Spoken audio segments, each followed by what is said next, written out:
Have you ever felt like there's something more to reality than what we can see and touch?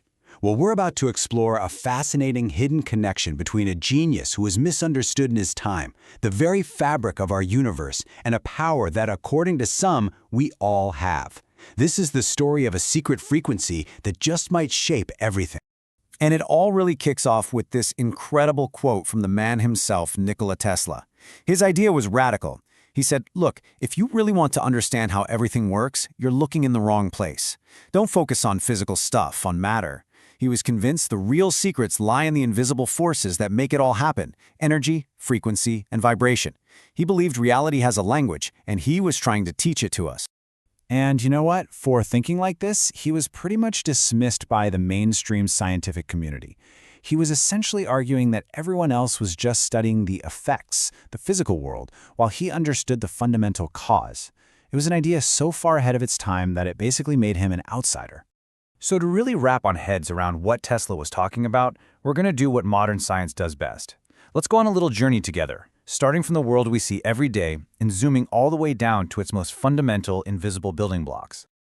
Okay, so our journey starts with the obvious: matter, right? This is everything physical. It's the chair you're in, the phone in your hand, the stars up in the sky. It's the most tangible, solid layer of reality that we deal with every single day. But let's zoom in a little closer. Every single thing you can see is made up of atoms. And for the longest time, science kinda thought this was the end of the road, that these were the absolute smallest, indivisible little bricks that build the universe. But we kept digging, and it turns out you can go even deeper. Those protons and neutrons inside the atom, they're actually made of even tinier particles called quarks. Now we're getting to a level of reality that is so incredibly small, it's almost impossible to even imagine. And this brings us to the very foundation, at least according to string theory.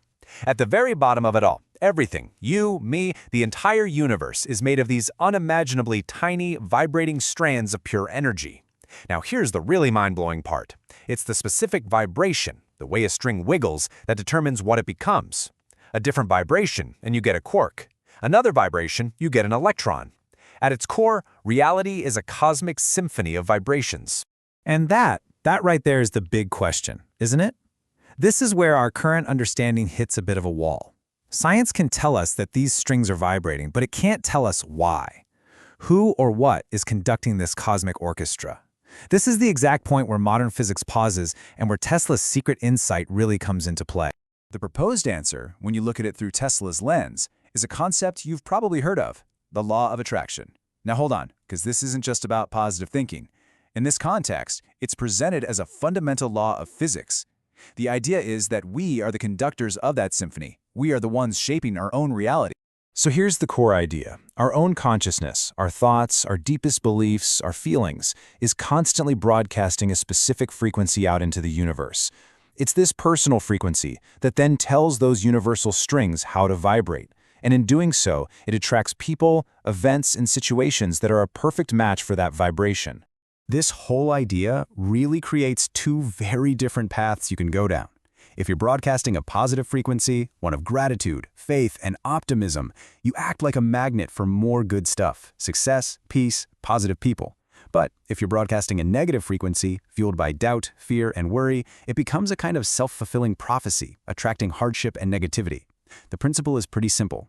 You attract what you are. Now, I know what you might be thinking. This all sounds a bit new agey, right?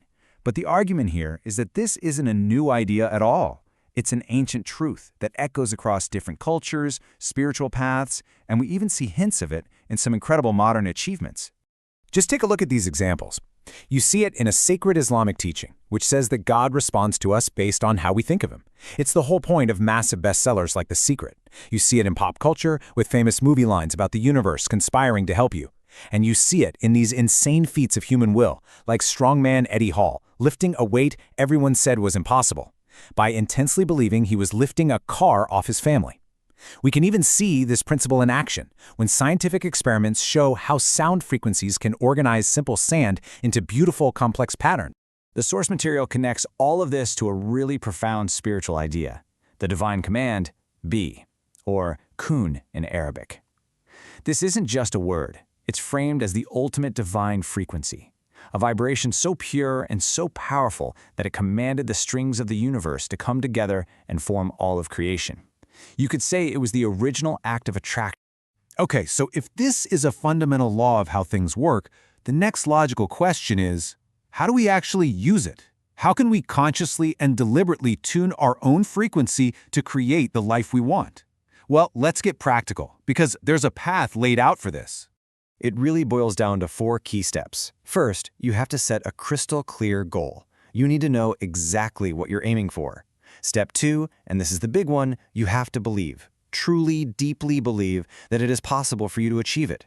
Third, you align your energy. You focus your thoughts, your prayers, your good deeds, all of it on that goal.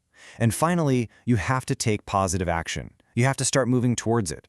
The idea is that as you do this, the universe starts to open up doors for you. But, and this is really important to remember, this isn't like flicking a light switch. If you spent a lifetime broadcasting a frequency of doubt or worry, shifting that takes time. It's a gradual process. It takes patience, it takes persistence, and a real commitment to changing your inner world first. So, we end with this one simple but powerful question. If it's true that our reality is just a reflection of the frequency we send out, then it forces us to look in the mirror. The world you experience every day is just an echo of your own vibration. So, what are you broadcasting?